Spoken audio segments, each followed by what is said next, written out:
different aspects of that, basically looking at beams of light, looking at things like reflection, refraction. Today what we're going to do is focus on the wave nature of light and some interesting consequences of the fact that light is a wave. We've already looked at one consequence of that. We looked at polarization, where we played around with the electric field component, where we could either take it out or leave it in and play with the polarizers to do that. We're going to look at some other really interesting things about light because it acts like a wave. I guess to get started, we'll break out the high-tech lab equipment. So on your tables, you should have some soap bubbles. And let me have you guys blow some bubbles for a little bit. If your stuff isn't working too well or you don't have the skills, I've got some fresh stuff that we can try, some homemade stuff. We'll give it a try here and see. So I can get you to blow some bubbles, but we'll also pay attention to the bubbles and see what you see when you observe your bubbles.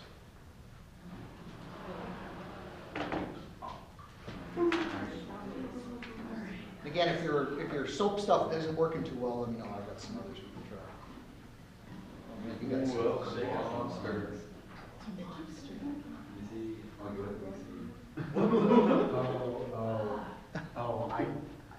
I see where you're going. Yeah.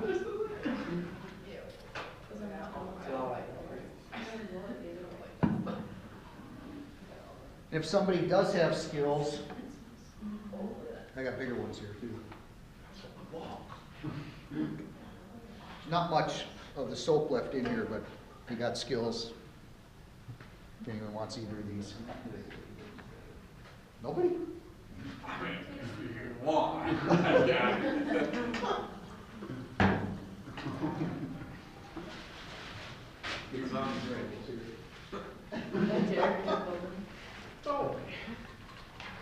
So you have to maybe tip those things to get the soap into the wands.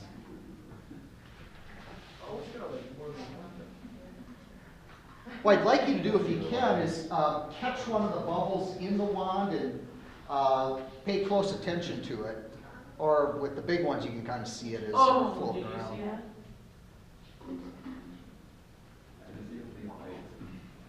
If you're having trouble catching one, we can try this homemade stuff and see if it works better. So that's kind of old soap stuff that you guys have, so the bubbles may pop. This may hold on a little bit longer.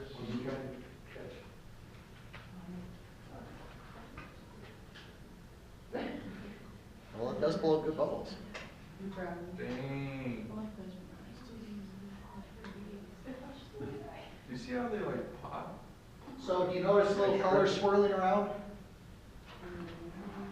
Yes.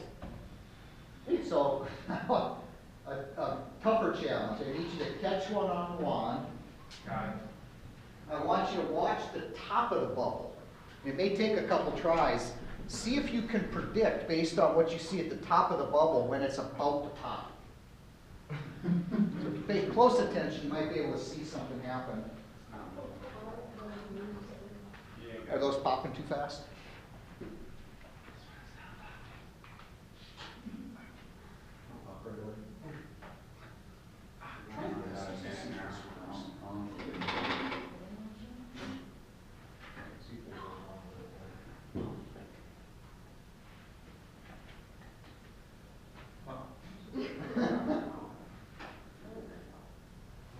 This is strong formula here. That one may not pop. Thick. Yeah. Special thick stuff. So if you watch the very top, like look down on the top. Maybe I made it too thick. You look down on the top, see if you can see anything that would predict when it's about to pop. I see my future. In that one, you might. That may not pop. Are we looking for like the oil stuff? So watch the top, and so those look like good bubbles. That's coming out of the green. Oh, I see green. That's coming out of the green bottle. Oh, that's what I was thinking. I don't see anything. You see anything happen?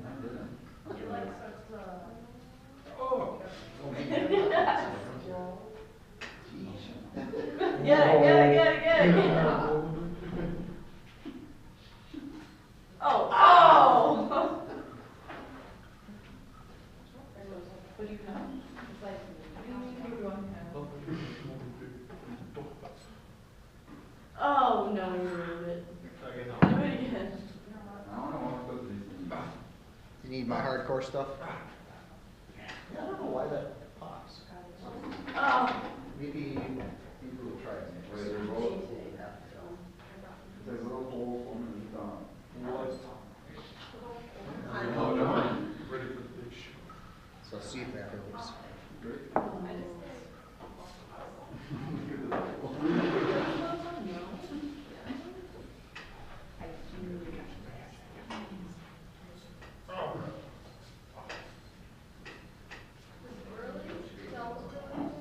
So it might be one. Like a little, yeah. Oh, no, you're the top of it. So maybe blow with that and catch it with this. No, maybe not. There's like things that like move from the bottom to the top. I don't know what you do. Oh, the trifecta. I can't hold it. And you feel this swirling stuff going to the top. So something special should happen right at the top. We'll come back and talk about that. Another thing to take a look at, in case you've never noticed this. I know a lot of you are taking biology kind of classes. There's some microscope slides on your table. If you grab a couple of them, I would clean them off. So I noticed this set's pretty dirty. So take two of them, clean them off if you can. So again, there's slides on the tables. Grab a pair. If they're kind of dirty, you might want to wipe them off.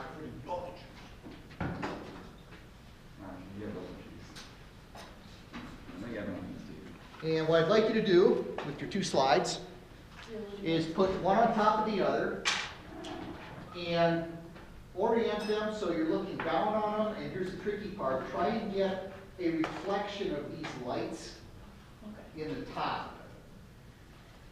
And then pinch on them like this and see if you see anything weird.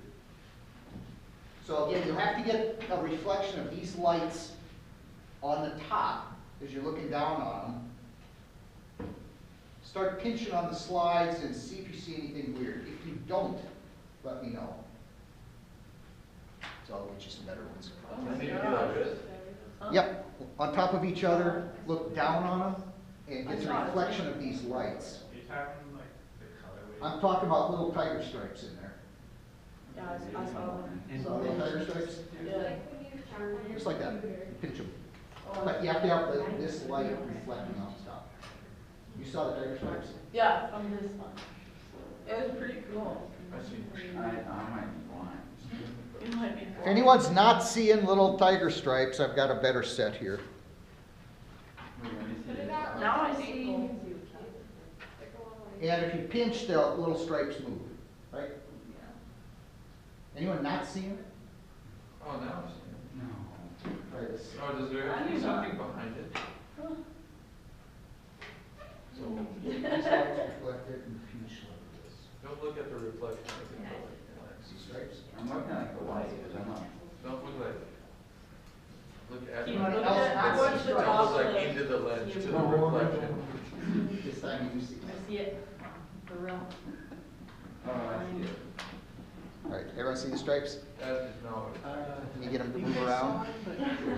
I've seen it. That's. It is.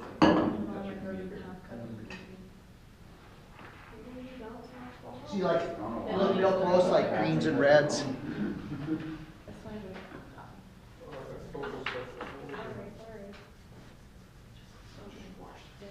While we're looking at stuff, I've got some feathers on the table. You want to grab a feather and Oh, yeah, I think I see it. tell me what color that is underneath the black stripe. Blue. I know what I see. I see blue. I see bluish green. And then it goes like yellow, but the other half goes to orange, and then goes back to blue, and then goes to like. Okay. What's that? Yeah, it depends on which way you hold it. I So, if you look on one particular side underneath the black stripe, depends on which way you hold it. What type of bird is this? Yeah, who knows what that came off of? I did a lot of hard work for you guys. You guys really don't know? Well, you're from Alaska, you don't know. I'm sorry. What is it? Do you shoot it? I did. Does it catch it? No. That's good job. A duck? Yeah, it's turkey feathers. Turkeys have these kind of feathers? No. What's that? Turkeys have these feathers?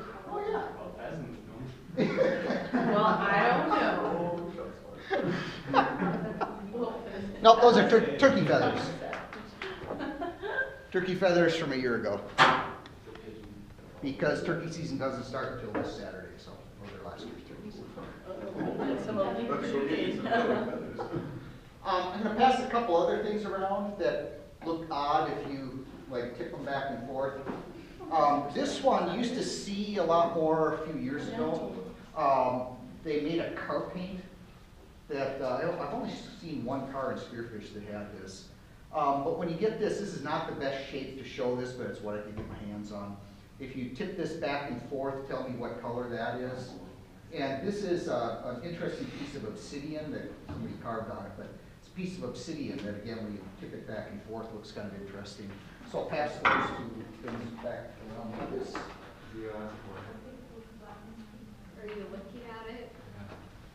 Why? What is this? So as that stuff's coming around, to get an idea of what's happening, let's go back and talk a little bit more about waves, and then we'll see how these things that you've been seeing are a consequence of the wave nature of light. Let's see, to go back, I guess, first to some things we'd already touched on. No, it's from my dad.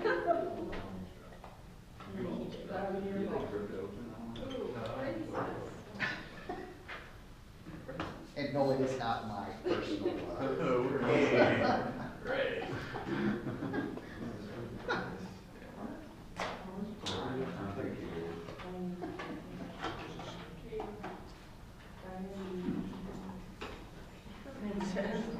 What even is this? What is it? Yeah. Actually, what that is it's an extension for a rifle barrel Oh. that was too long, so they cut it back and gave me the scraps. It was, it belonged to, I think, a 15-year-old girl. Princess. A deadly 15-year-old. Yeah. Anybody ever see cars painted like that? Where's the obsidian? It's coming around. Okay, let's talk a little bit about light as those are going around. So we touched on this before, that the speed of light is a combination of the frequency of light times wavelength of light.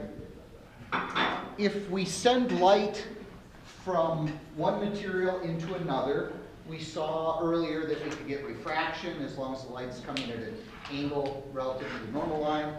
And we talked about why that would be. Now take a look at this, another little aspect of that. Let's say here's my light wave coming in from one material, crosses an interface into another material. And if these have a different index of refraction, we talked about how you would actually measure a different velocity if you did a distance over time type thing. And we saw that really what's happening is you get an interaction of the light with the molecules in there, and that absorption re-emission took some time, so that looked like light was slowing down. And we used index of refraction to give us a measure of that interaction.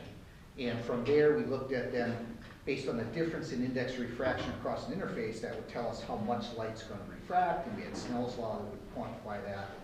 One of the things I want to look at here is if light is going to change its apparent speed. So I can do it like this. And we saw that that index of refraction was a measure of how fast that light appeared to be going compared to what it would go through, how fast it would go in a vacuum. Oops, sorry.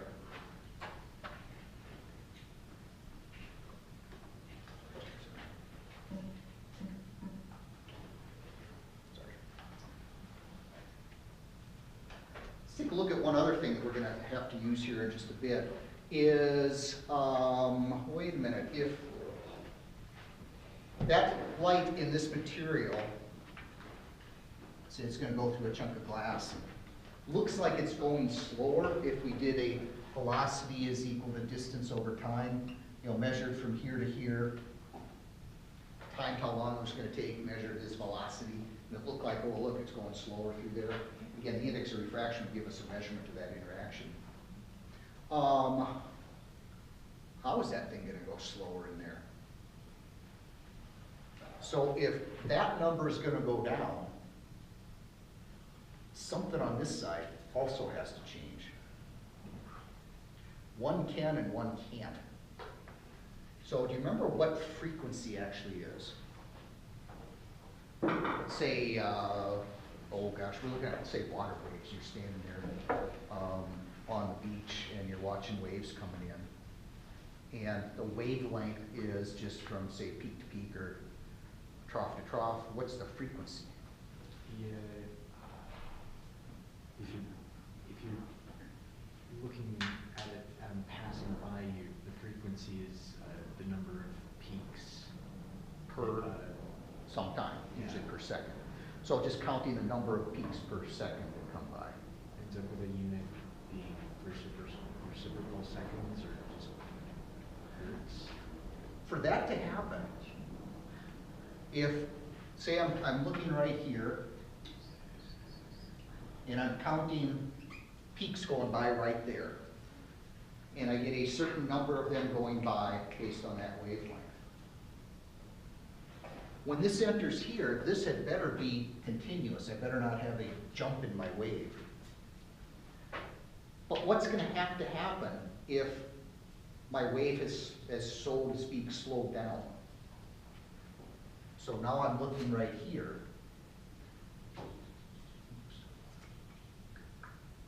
I'm looking, say, right there.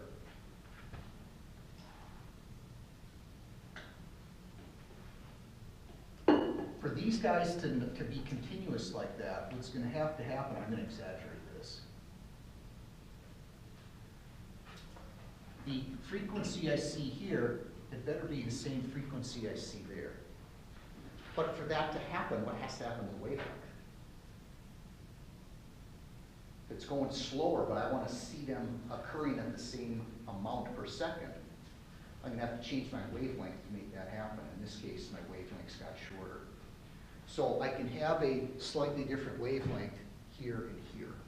So we're going to come back to that part in a little bit, but that's a little bit of wave background. Wait, so the frequency stays the same, but the wavelength changes. Mm-hmm. So that for this to change, it's this part that's changing. Okay. Notice when my waves slow down in the glass, my wavelength changed a little bit. Some other aspects of waves. Let's talk about constructive and destructive interference. And I've got a couple of quick little videos to show that a little bit better. Of what happens when two waves interact with each other. Again, we've talked about this before, but I just want to touch back on this. If I've got two crests that come together, so let's say I've got a string and I put a pulse moving to the right like this, and over here I put a pulse like this, and they come together. What's going to happen to these when they come together? Whenever those two pulses start to overlap, they add together. In fact, really what happens, they literally just pass through each other as if the other one wasn't there. But when they're on top of each other, they'll add together and you'll get what's called constructive interference. And this guy's going to try and show this in a little video where if you watch these little white spots on the front of these rods, what he's going to do is put two pulses, I think, up. And when they come together, you'll see like there's a big crest, but then if you watch, the two will pass right through each other. So this one shows up okay. So I'll show you this real quick. So there's the two pulses that are up, and here they're, I'll stop it there. There they are together. And so you see they add it up, you get a nice big hump right there. And if I keep this going, you'll see they pass right through each other. But as that happened, you get constructive interference. There's the two as they're still going. So if you get peaks on peaks, you'll get constructive interference where they add up. Oops.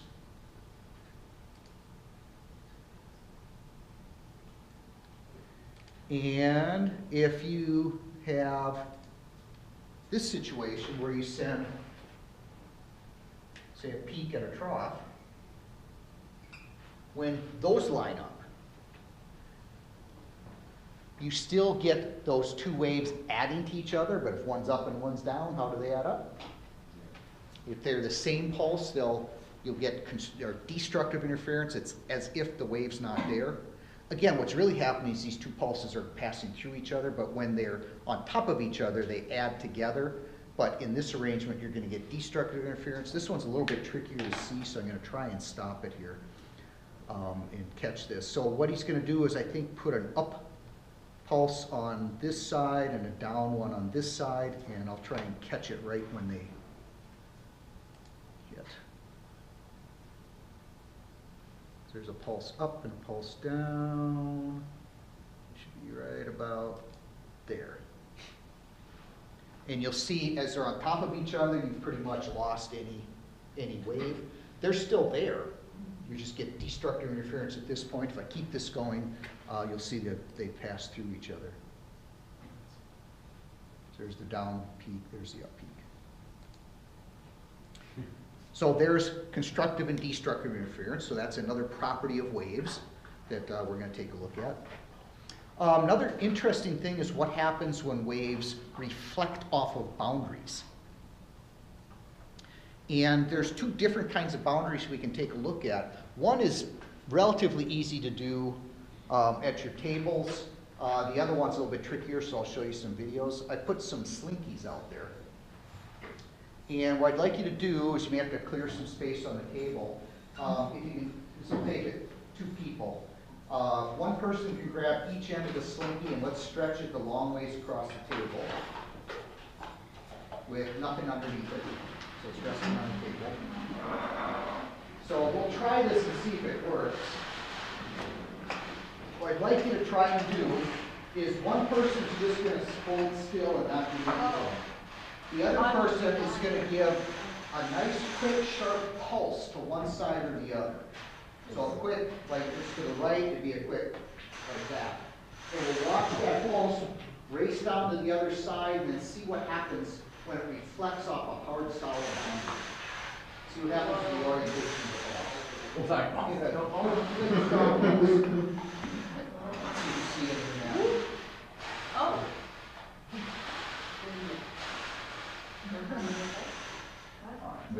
So what I'm looking at is what happened to the direction of that pulse when it reflected. So if you sent a pulse that was, say, off to this side, what happened to it when it reflected? It popped over to the other side. In other words, what you did is you inverted that wave, in this case a pulse, when it reflected off a solid boundary. So I'll try and show you some examples of that. Here's just a graphic that shows the 2 types of boundaries. So what's going to happen here is they're going to send a pulse up, down a string, and they've got 2 different types of boundaries here. And, I can't remember which is which. One of them is a solid boundary, and the other one is a boundary that can move. I believe, well, we'll see when it actually does it. I better not say. One of them will stay fixed, the other, the boundary actually moves. And watch the difference in what happens with the reflected wave, or in this case, pulse. So it's the bottom one that moves. I'm going to play that one more time. So the bottom one is a boundary that actually moves up and down. The top one is a solid boundary like you had. So again, notice the difference. Oops. Uh-oh. Go back. There we go. That the Solid boundary, that's the one you tried. Notice that what happens is the wave inverts. Again, in this case, it's just a pulse. It inverts on reflection. If you've got a boundary that's not solid, that can move like this, it didn't invert. It stayed the same direction. So one more time on that. Depends on what the boundary's like as far as what's going to happen to the orientation of that wave when it reflects. So another property of waves. So you can let the slinkies go, right? I'll try and show you some other versions of this. I think this guy's going to try, let's see what he's got here. So I'm going to short you now and then come back and talk about it. So he's going to try and demo this. This apparatus will demonstrate the wave. So again, what you're looking at is, I'm going to turn the lights off, it's the front parts here. And he's going to try and show the two different kinds of boundaries and watch what happens. Oh. When it hits a boundary that's loose like this, so the wave can move at the boundary here, and then he'll grab hold of it with his hand for a solid boundary. This is a crest. So you see that one did not invert, This is a trough. and this one will not invert. A crest or a trough. Did the exact same thing when it Fixed reflected. end, I'm going to hold this so this won't be able to move over. Now it's a solid I'm gonna boundary, send a crest down. and you'll see it invert. You can see what comes back is a trough. If I sent a trough, I would get back a crest. Now when you leave this as an opening, that means the wave is free to move this part of the wave apparatus. So I'm going to send a crest and see what comes back.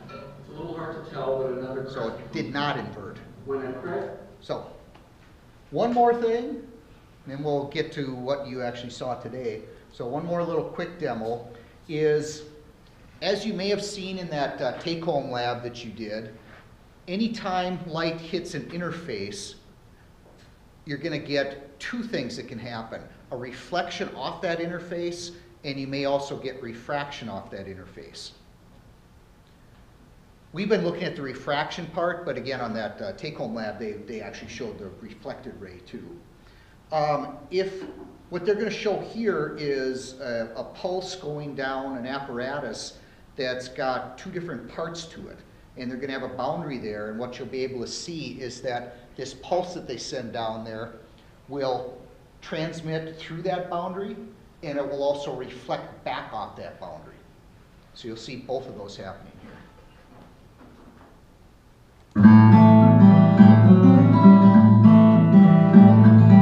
Sorry about that.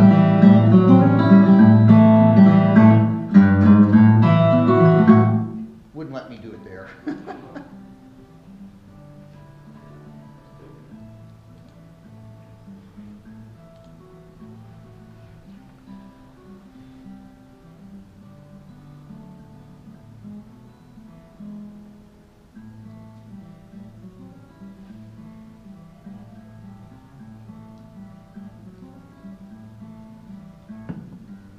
So it hits a boundary, whoops, and it, I don't know why that glitched there.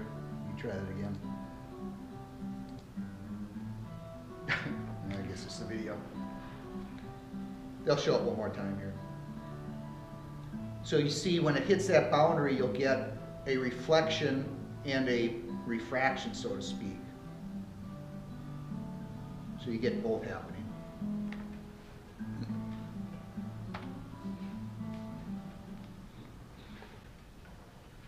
So again, if you've got a solid boundary,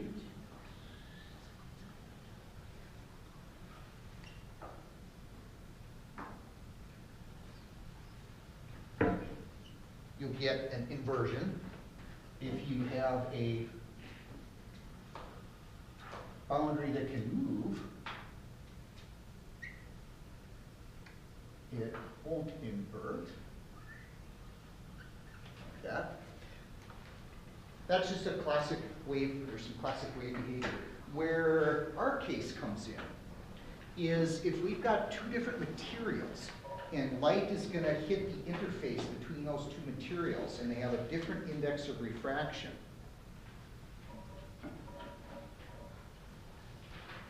It depends on which side has the larger index of refraction as far as what the wave part of that light's going to do.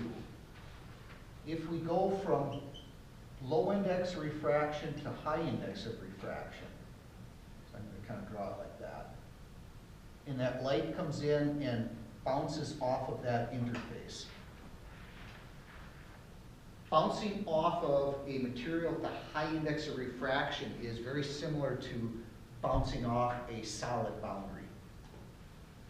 In fact, what's going to happen is our wave is going to invert or change its phase, another way you might hear that. It's going to flip peaks to troughs. If instead we go from a high index of refraction to a low index of refraction material, here's our interface between the two. When that light reflects off of there,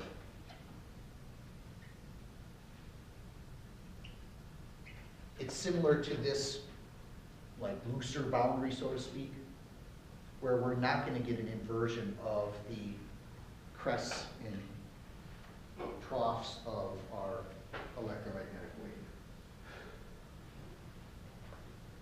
wave. So some ways you can see that or write this.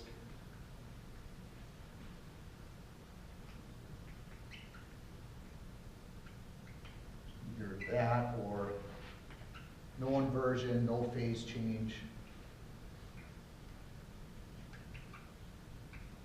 Or change by no degrees.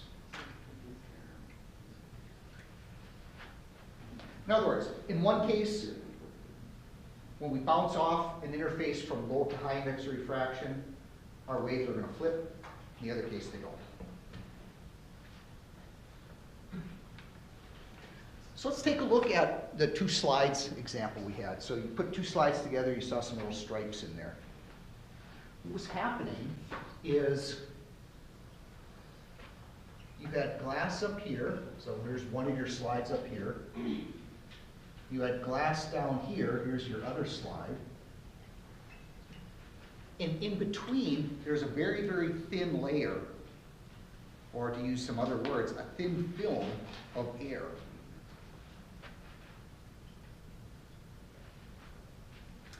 And then what happened is, your light comes and hits an interface between two materials, the glass and that little thin film of air in there, which means that light is going to reflect off of that interface, but also refract through it. So here's your light refracting through. That light hits another interface. It reflects off of that interface and refracts through. This reflected light comes up here, hits an interface, refracts through. And notice that that original light that went in, I've got two different pieces of it here that can come back together again. The difference is, in fact, let me use a different color even. One of those two, this guy here,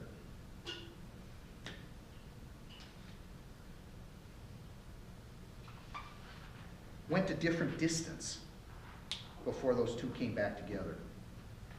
In fact, let's say this thin film is this thick. We'll use a little t for thickness.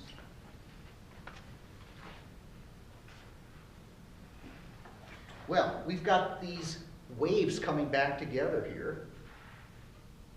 Question is, how are they lined up with each other now? Are they peaks on peaks or peaks on troughs, or what are they at this point when they come back together again? To tell, we need to look at two different things. One is what happened to those waves when they reflected off of these interfaces. And the other is how much did this second one get shifted because it went a different path length. It actually went a different length than this one did to get back together again. If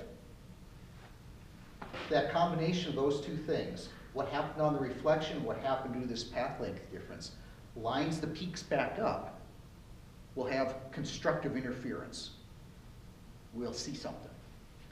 if the combination of what happened on the reflections and what happened due to this path length difference makes it so that peaks of one line up on troughs of the other, we'll get destructive interference, and we won't see something.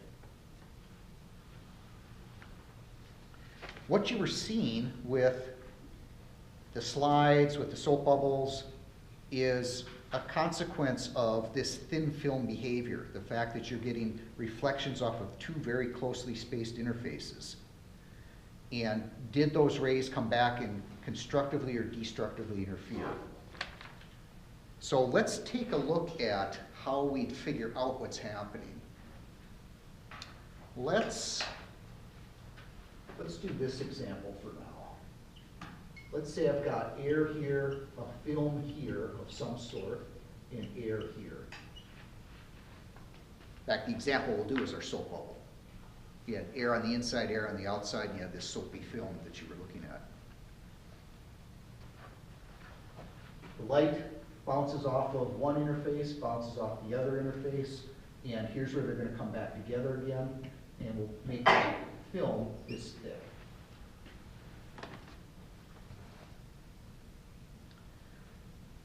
First off,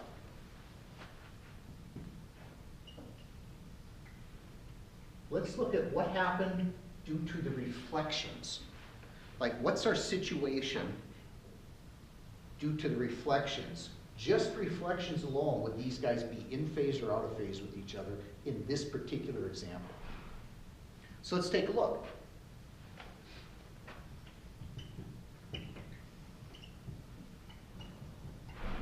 We'll make this a soap bubble, so it's essentially water. Here's air. So let's see what happened. Our first reflection was from air to our soap bubble, from low to high index of refraction. Would that reflection have flipped that wave or not? Going from low to high. Yep. So come up with a way that makes sense to you to say that. You can do it, I've seen this work, that it's changed by 0 degrees. I've seen, here's probably the simplest way is to say, yep, it flipped.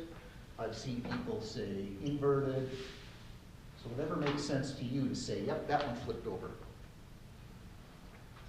Our second one, that bounced off of this interface.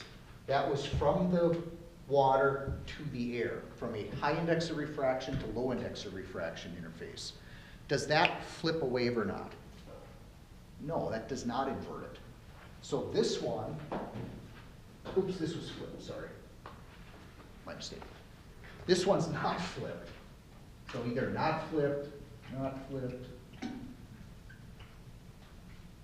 not flipped. However you like to do that.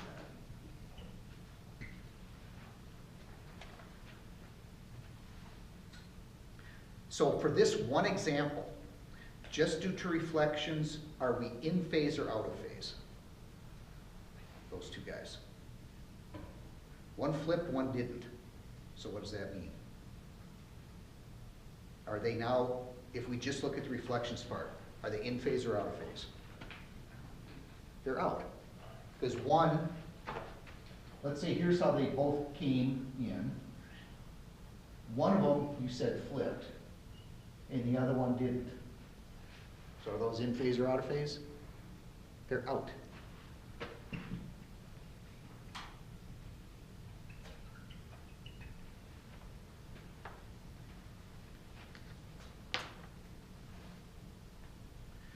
Next thing we're going to do in these problems is ask, what do we want to have happen?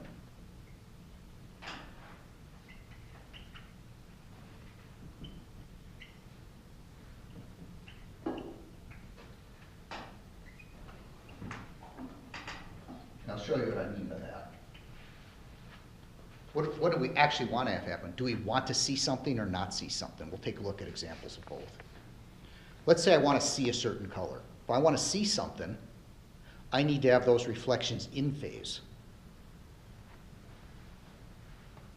So if I want to see it, Say for this example, I want it in phase. The way we're going to have to do that is then check what we're going to do with this path length difference.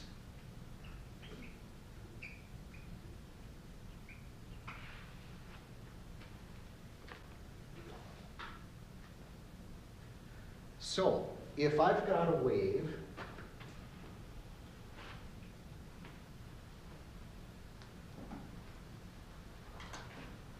like this, and I'm going to combine it with another wave, and notice it's from the same light. So once it's out here, it's going to have the same wavelength. So here's two of them in phase. How far can I shift this second one? Let me mark a spot here. How far can I shift this and keep these in phase?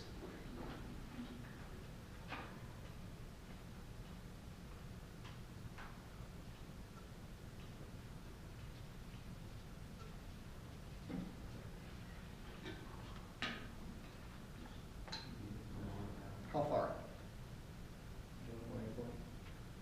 One wavelength would do it? Or two full wavelengths? Or three full wavelengths? In other words, if I pick this up and move the whole thing to here, I have the same picture. If I pick this up and move it all the way to here, I've got that same picture. Right? So how do I mathematically say I can shift this by, notice words take a lot. Math is really nice. How do I say mathematically, they're in phase if I shift it by one full wavelength, or two full wavelengths, or three full wavelengths, or four full wavelengths? Just integer multiple of the wavelength. An integer multiple of the wavelength. In other words, if I shift it by that much, where this is an integer, I'll keep these in phase.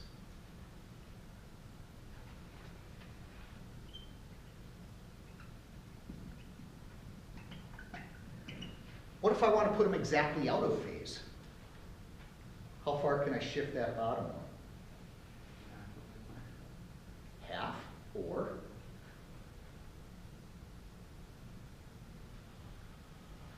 So if I shift this by half, move it to there, then I've got this peak on that trough. So I can move it by half, or? 0.5 m 1 lambda. So where m is it? a half, or 1.5, or 2.5, or 3.5? How do I mathematically say I get these out of phase if I shift that second wavelength by a half of a wavelength, or 1.5, or 2.5, or 3.5? That might be a little tricky. What was that? Or m plus a half. Yeah. That's how I say all that.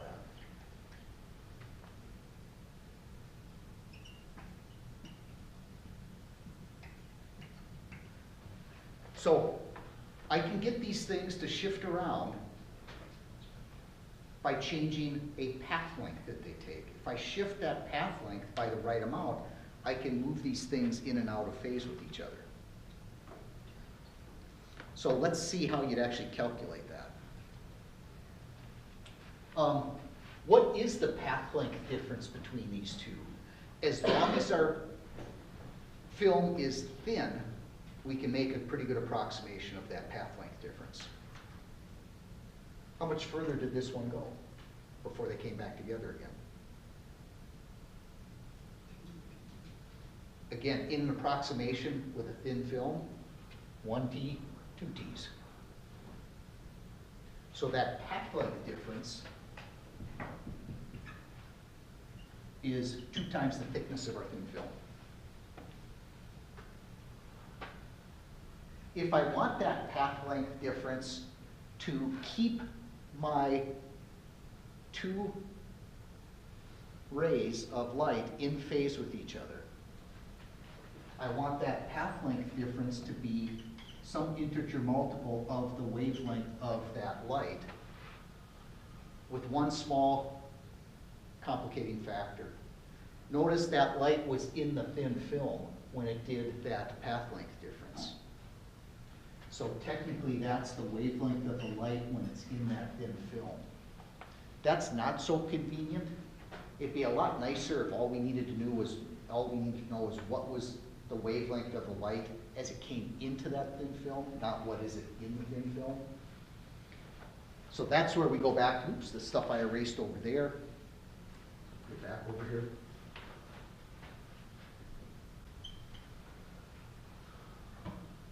Oops, let me go back to. Let's solve this for the velocity of that light. Let's put this in as a wavelength times a frequency.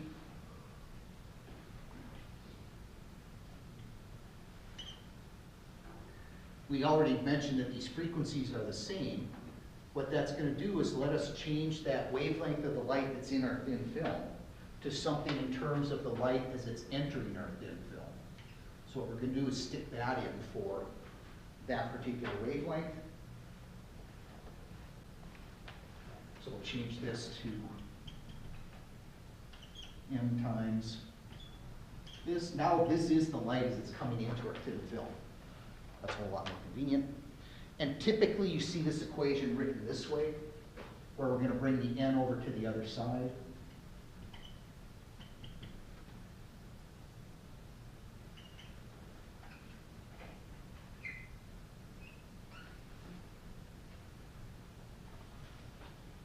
And notice what this equation is going to give us.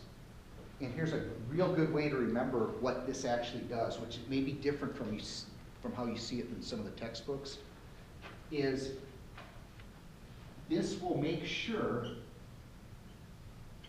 that whatever situation we have, we're not shifting our wavelengths based just on that path length difference. So a good way to remember this equation is it's the no-shift equation. I'll show you in an example what that actually means. To do this for the case where we'll actually get our second one to shift phase relative to the first one just due to the path length difference, we go through the same process. The only difference is this would put them back out of phase just due to the path length difference.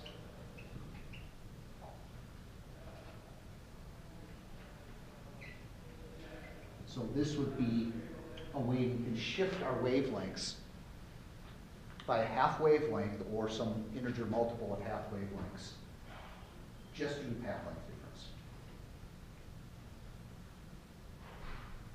Let's take a break, and when we come back, let's put this all together in some sample problems, see how this works, and see how this is going to tell you what colors you see in the soap bubbles and what inferences that has when you see those little soap bubbles swirling.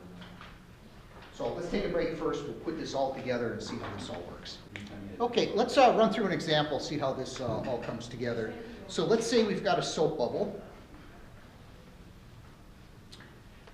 And you are looking at the soap bubble and you see a red color on the soap bubble.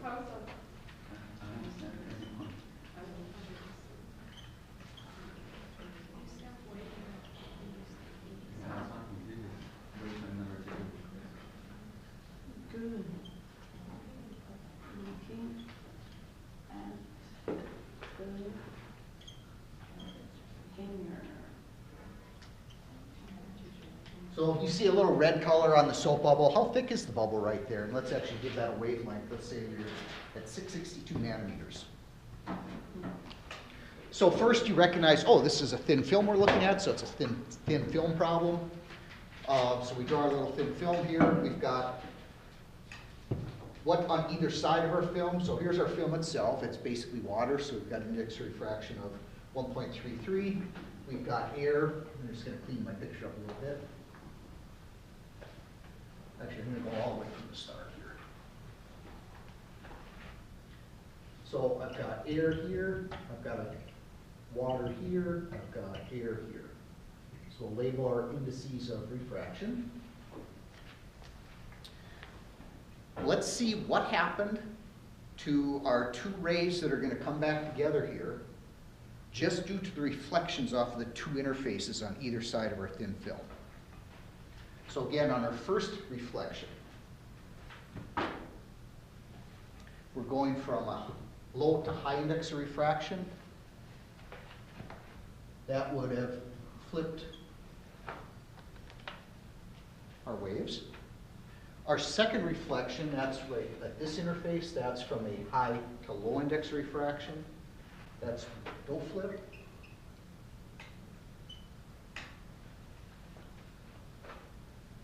So just, let me write all this here.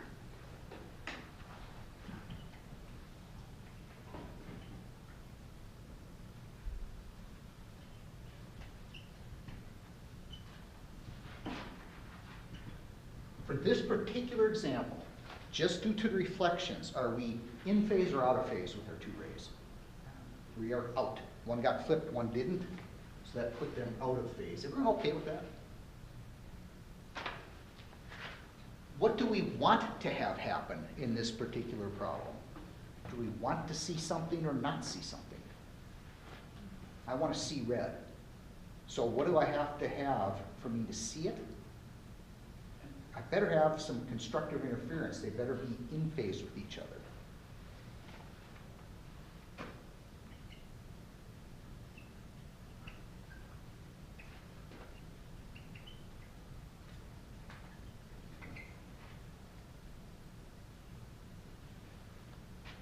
So that would give me constructive interference, so I see it. Well, if they were out of phase, but I need them in phase, am I going to have to shift that second ray or not? I need to get them back in phase again. I'm sorry, I need to get them, oops, they are out of phase, I need them in phase. I have to shift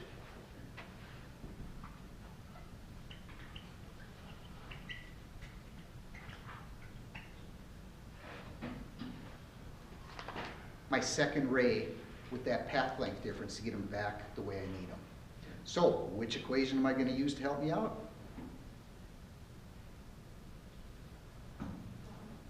I need the shift equation. So that tells me this will let me see that red wavelength. What are we trying to solve for in this problem? Out of this equation.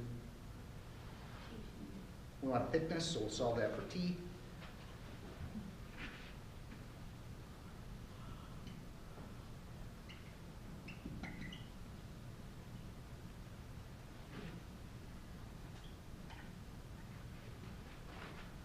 So, let's see what our numbers are.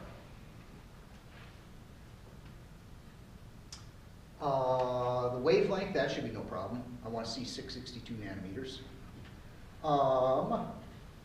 Wait a minute, what end do we use? Because I see 3 of them there. Isn't it the middle one? Always, always, always. Remember where we got this equation. The index refraction of the thin film. So this is always of the thin film.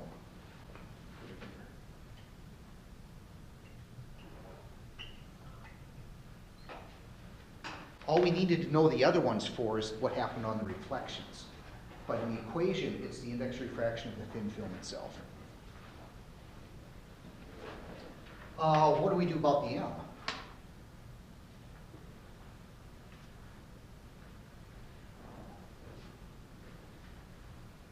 Just pick any number. Sort of. I'll show you what I mean by sort of. So far we're at this.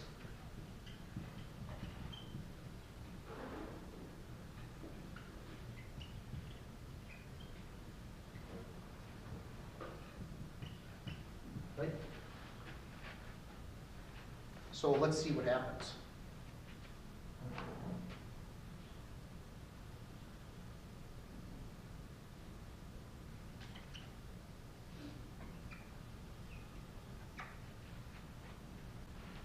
If I put a 0 in for M, I get this.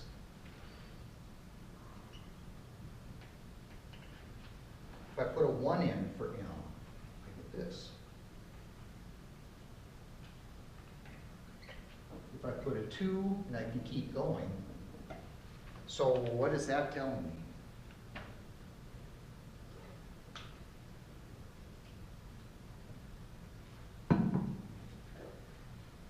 You've got very specific thicknesses that are going to give you constructive interference for that red color. I can be this thick, or I can figure out some other thicknesses. By the way, notice that you, when you're seeing those colors in a soap bubble, are seeing differences in thickness in the order of nanometers. Because what does it say instead of a red color, you see a yellow color? I'd stick a different wavelength in here, go through the same thing. I'm getting constructive interference at a different thickness somewhere between these two. Which again, when you see, say, a red versus a yellow, you're seeing a difference in the thickness of that soap bubble in nanometers, which is pretty impressive. So these bubbles are, the colors are a little more impressive than you might think. You know where else you've seen those colors like that? You ever see like oil on water? Mm-hmm. You see the little colors swirling around? You've got a thin film of oil, and those different colors represent very small differences in thickness where you're getting constructive interference for wavelengths, different wavelengths, but again, it's based on very small differences in thickness on the order of nanometers. So again, in this particular case, notice I can get constructive interference at different thicknesses. A lot of times in these problems, they'll say, what's the minimum thickness? In that case, use the smallest integer that'll work. So if I want the minimum thickness, it'd be this one. But I also see red there too.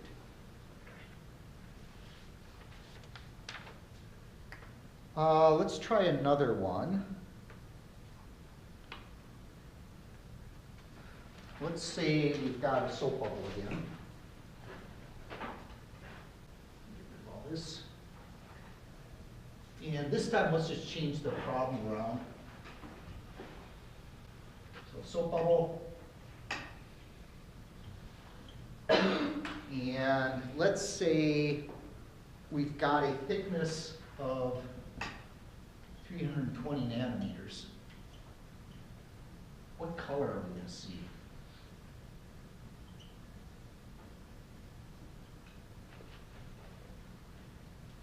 So what color is that? So again, first we'll recognize that's a thin film problem. Draw a little sketch of our little thin film, air on either side of it. Here's our soap bubble. We've got light coming in, bounces off those two.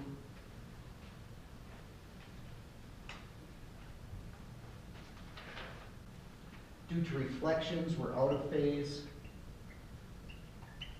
I want to see a color, so I want them in phase. That means I need to shift that second ray to that path length difference to get them back in phase again. So I'm still using the same old shift equation. So very similar to what we did. This time I'm solving for wavelength.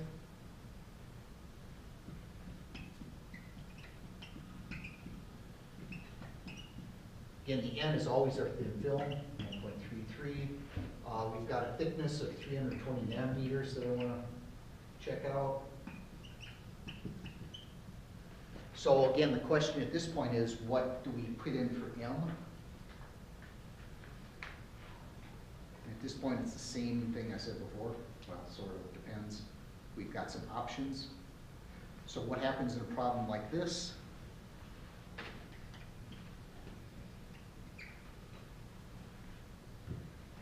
So what's my problem right now? How come I won't say, oh, I'm done? That's not, What's that? that's not an invisible line. Yeah, it's not visible. If I do this, if I do this, do I need to keep going? No.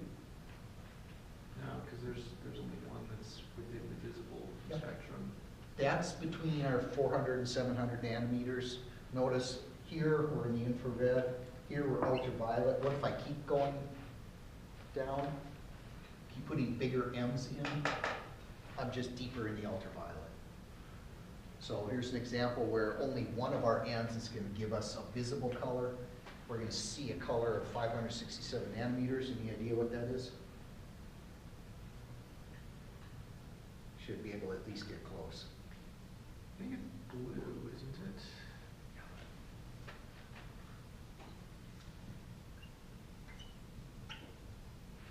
Which side's the 400 side, which is the 700 side? Red is the 400 side, and violet is the 700 side. What did you remember about ultraviolet rays and why it causes sunburn? Oh, I've got it backwards. Because they carry more energy. Which carries more energy, long or short wavelength? Short. That's ultraviolet. So this is the 400 nanometer side, 700 nanometer side. 567. Now we're around in this area somewhere. Somewhere in there.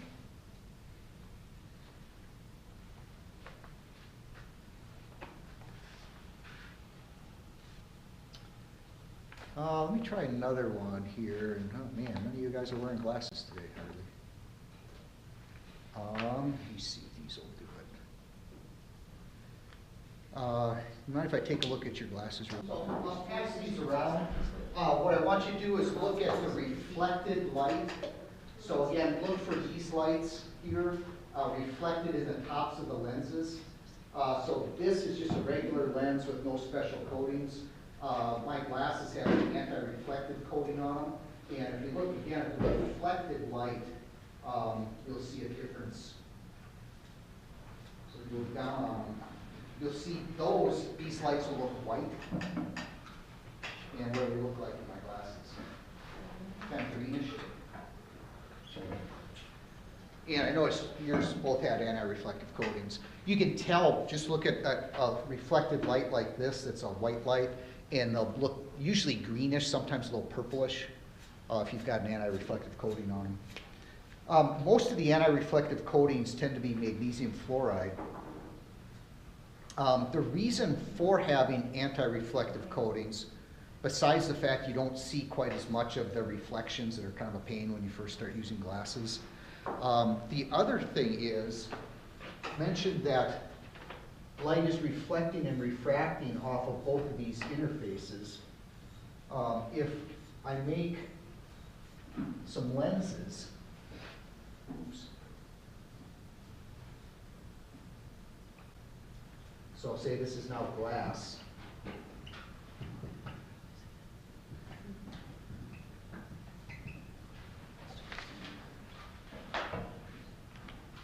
And I want my light to get through. This light's not being created or destroyed. If my light comes in like this, if my light is being reflected, whatever is reflected is not transmitted. If I can get rid of the reflections, where does that light go? It gets transmitted. And with prescription glasses, it's not like that huge a deal.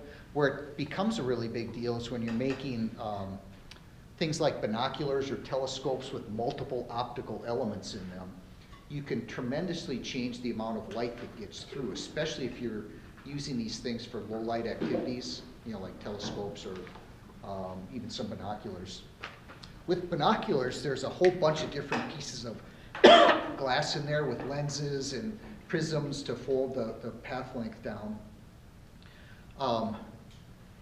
Every time that light hits an interface with any of those optical elements, you have the possibility of losing some light due to reflections. If you use totally uncoated optics, I think you can lose, I don't know, it's probably even approaching half of the light just due to the reflections. So a lot of times what you'll see on higher end optics is they talk about the coatings that they use. And what those coatings are doing is they're anti-reflective coatings. They're preventing the reflections, which means that light is going to be transmitted through. And you can change with How many of you are familiar with either like binoculars or like hunting telescopes on rifles with the terminology that they use? We hear things like coated or multi-coated or fully multi-coated. If you ever see that terminology, like fully multi-coated, that means that every single lens and optical element in there on both sides has multiple coatings on them to reduce those reflections. The really expensive ones, what they're doing is using really good coatings on everything, and they've got proprietary coatings, and they can get the transmission up to over 99% by knocking out those reflections with these coatings. But from a simple sense, let's see how one of these coatings might work. So let's say I'm just going to do a nice simple one-layer coating.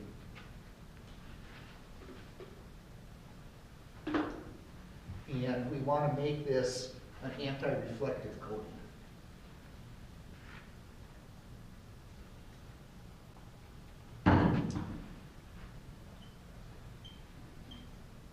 So what's the minimum thickness we can put on this lens to get rid of the reflections in the middle of the visible spectrum?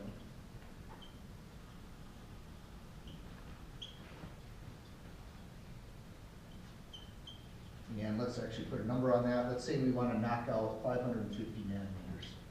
So that's not reflected. It's not reflected, it's going to be transmitted through that lens. So here's what we've got is, here's our lens. Here's our coating, and let's say it's magnesium fluoride. And then here's air outside our lens. So let's put some indices of refraction in here. And magnesium fluoride comes in about 1.38. So again, we're just going to put this coating on the lens. So we've got this thin film. Here's light going to come off of one interface of our thin film. Here's a reflection of the second interface. Here's our rays coming back.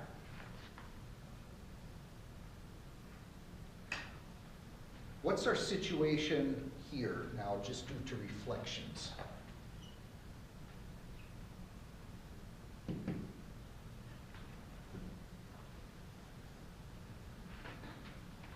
First one, flip or not? Yep. Second one, flip or not? In this case, it does. We're still going from low to high index of refraction. So this isn't our soap bubble.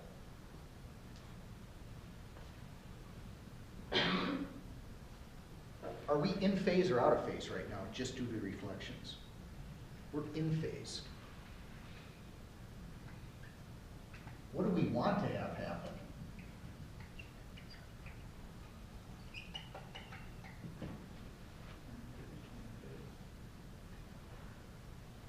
I don't want to see that, right? I want to get rid of it. To get rid of it, do I need constructive or destructive interference? I need destructive interference to get rid of it, which is out of phase. So how am I going to do that, get what I want out of this situation with that extra path length difference my second ray is going to take? Due to reflections, they're in phase. I want them out of phase. So what am I going to have to do? I'm going to have to shift them. So that path length difference, I need to shift that second ray. Notice that the other two examples, we ultimately wanted constructive interference, but we used the shift equation. Here I want destructive interference in the end, and I still use the shift equation. Where I see people get confused in some of the textbooks is they tend to think of these as constructive and destructive interference equations, which they really aren't. Depends on the situation. What these really do is either shift that second ray or not due to that path length difference. And so it depends on the situation of what we really want that path length difference to do. In this case, we need it to shift. So then we're just back to doing problems like we did before. So 2nt, n plus a half, times wavelength. We're trying to find a thickness. If I want the minimum thickness, I'll make m as small as I can get it.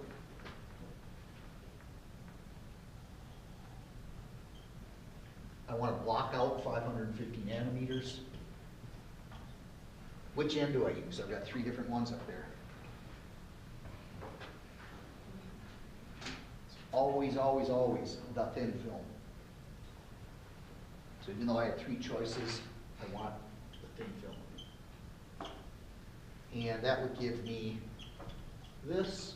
So that tells me if I lay that thickness of magnesium fluoride on my glass that had an index refraction of this, I'll block out that wavelength, which means instead of reflecting, it's going to transmit through. And I'll get it here. That's basically how these coatings work.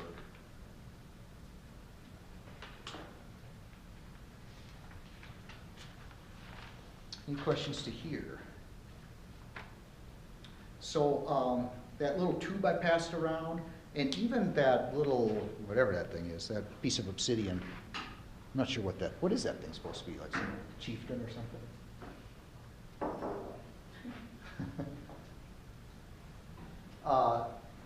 What you're seeing there is likely a thin film process. There are other ways to get this to happen, but these are probably thin film processes. Same thing with the turkey feathers. That iridescence that you see. So turkey feathers have iridescence. Some, like beetle shells, have it. There's some butterflies, like a famous one, in case you've never seen it, are these morpho butterflies. I'm just going to leave all that stuff up there. You'll still be able to see it. Those things, those blue, shiny blue-looking butterflies. What's happening with a lot of these things, like the turkey feathers, the butterflies, is there's a structure in there that acts like a thin film. And with the butterflies, there's like a little terrace structure in the wings that sticks up.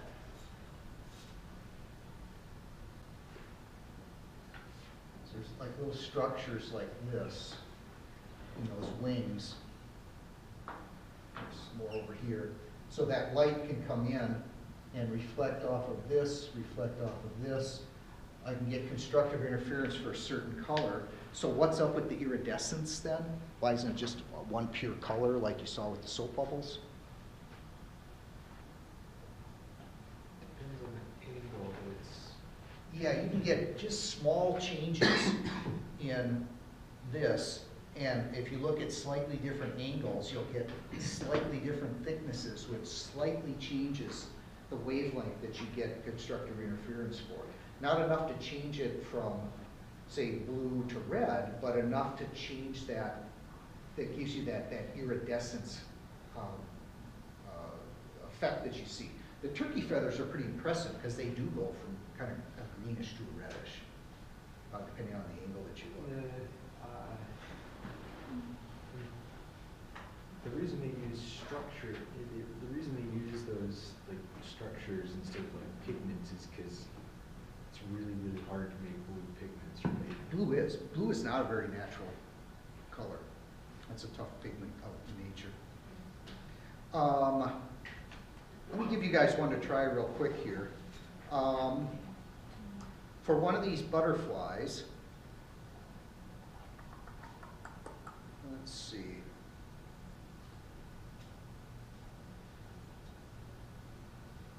Maybe I don't have the data here.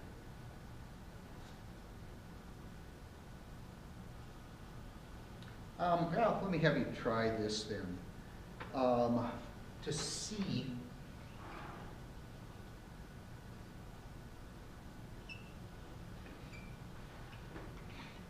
(448 nanometers).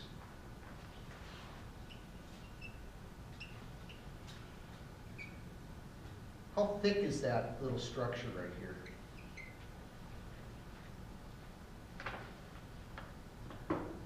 Oh, you may not be able to do it. I'm missing one piece of data, aren't I? Never mind. I'll see if I can find it. We can try that one another time. I don't know, I have to find out what the index refraction of that is. I was just looking at my notes here and I don't have it. I'll try that later.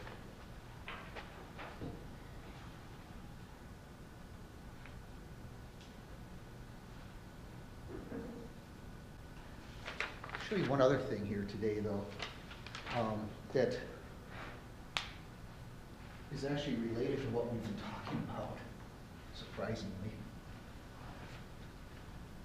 We talked a little bit about data storage, and one way to store data is magnetically on strips. And we saw how you would code that and decode it, where you get little magnetic pieces oriented one way or the other. And in a binary system, that's a really good way to code information. Ones and zeros on computers, or one way the other way, is a way you can code things. Any of you happen to know how your information is stored on these things? It's not magnetically. You just erased it. I've got some pictures here of what's actually on these. It was just now on the board, pretty much. There's little pits in these things. And in fact, they call them lands and pits. There's little pits and then flat areas between them, and they're in rows like this with very specific patterns. A couple other pictures of that. Here are some more with the pits and the lands. We're going to come back to this later of why you can store more information on a DVD than a CD, what the difference is. You can kind of see it here with the spacing, but we'll have to talk about some other things about why this works with the closer spacing on a DVD compared to a CD, and then what's up with a Blu-ray, and why you can store even more information with a Blu-ray system. Blu-ray is basically just a DVD on steroids, isn't it? Well, we'll have to figure out what the on steroids means. They are, It's very simple. the pits are much, much smaller and But closer. why can you get away with it? Because they're using a shorter wavelength laser. And why would that matter? That's what we'll have to get to. That's coming up later. Well, you need a smaller wavelength of light to fit into the smaller pits, right? We'll see. There's a very specific reason. Here's another picture I found.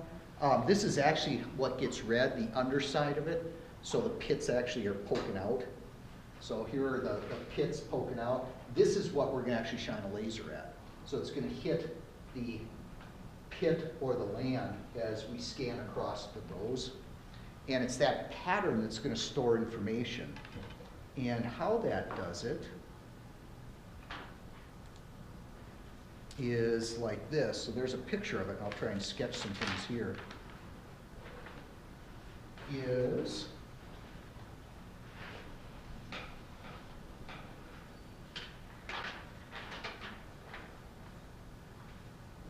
let's say I've got a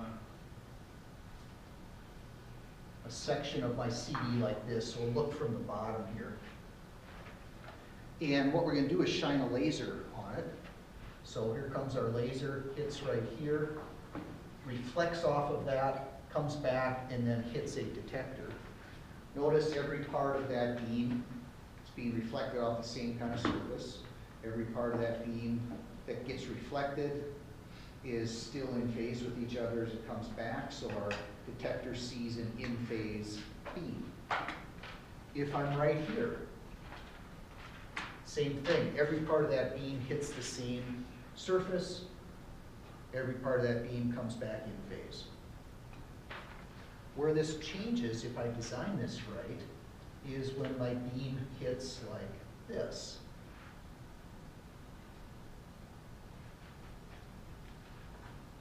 Because this part of the beam is going a different path length than this part of the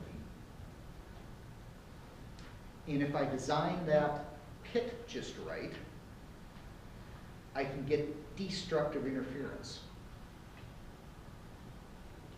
So what do I have to have happen for destructive interference? If this is the height of my pit, notice that this part of the beam is going to travel twice as far, goes up here, reflects, comes back, recombines with this part that got reflected, but again, this part went twice as far.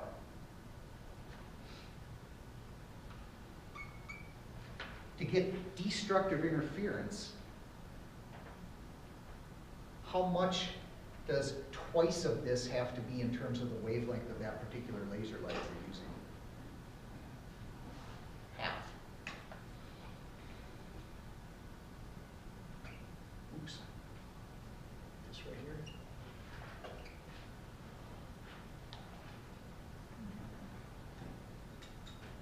In other words, how deep do I make my pit?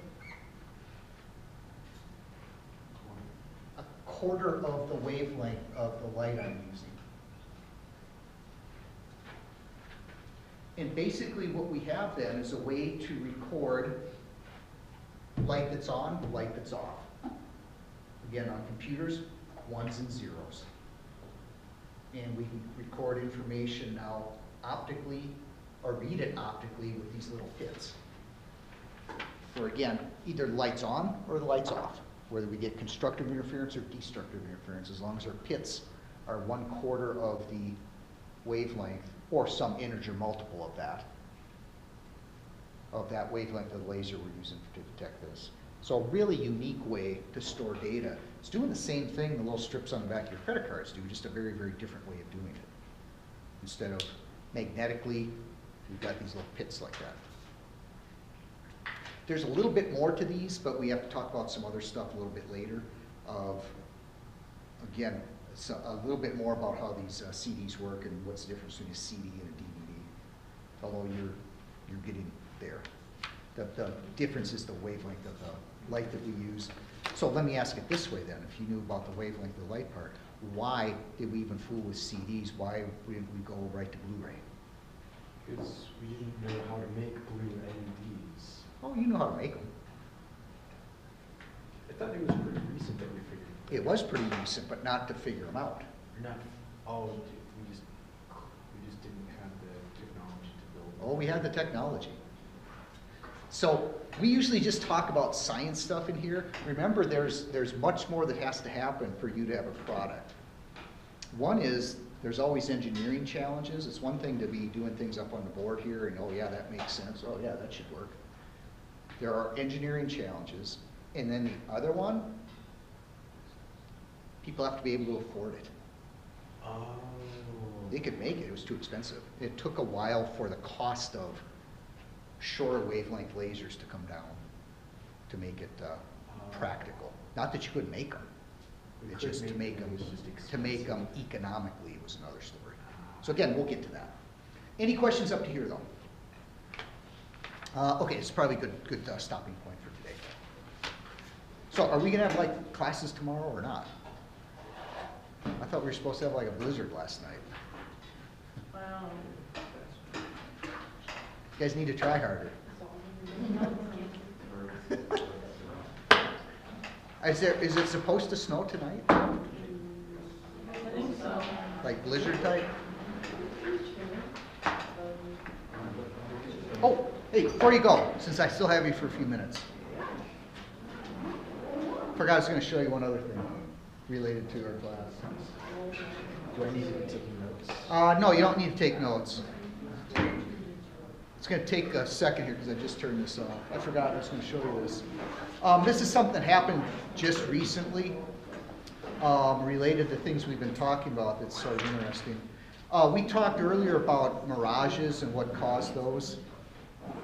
Where you had the warm road and then the temperature got cooler as you went up and how that impacted the density of the layers of air and how that impacted the index of refraction and how that then impacted the direction of the light and how we ended up getting a mirage out of that.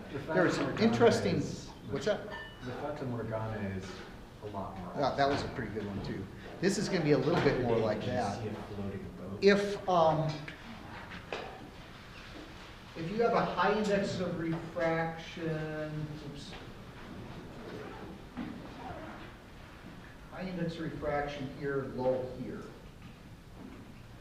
and we send light like this, we saw that we had to be a little bit careful about what happened here because there was a chance you'd get total internal reflection. And this would end up looking like a mirror and the light doesn't get through. They found a really unique example of this, and when I read about it, apparently there's one other place they've seen this.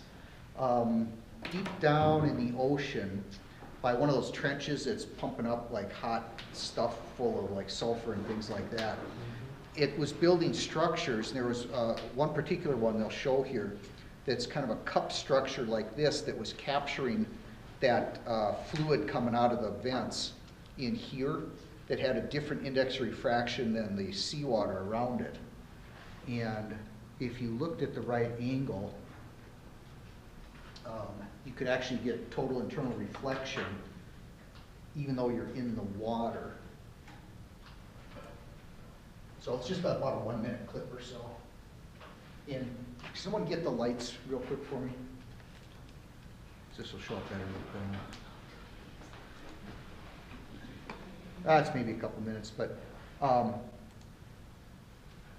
know if there's any sound to this. Yeah, you trimmed it down earlier. Yeah, it's still, there might be some music or something. There we go. So you'll see, we'll see how well it shows up here.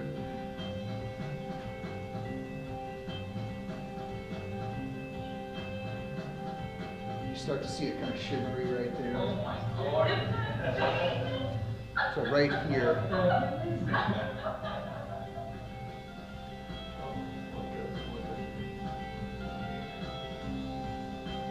So, if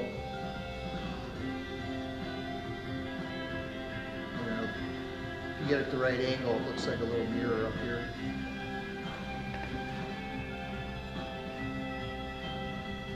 There you can see it pretty well. So this was just in the news, I think, yesterday or the day before. Primordial juice, fueling all of the biology that you see So it's around kind of a us. cool spot that trap that stuff in these little structures.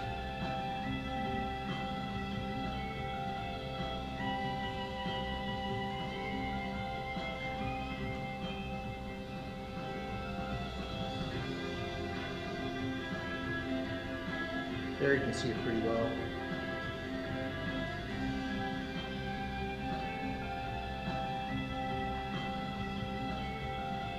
Then if you get at a lower angle, you can see right through.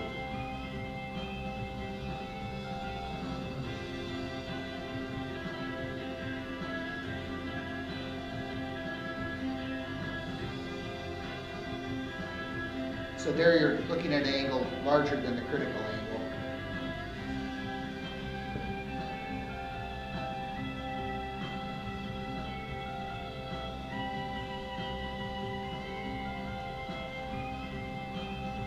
Anyway, I thought I'd show you that since it's something kind of like what we talked about. So anyway, good spot to stop for today.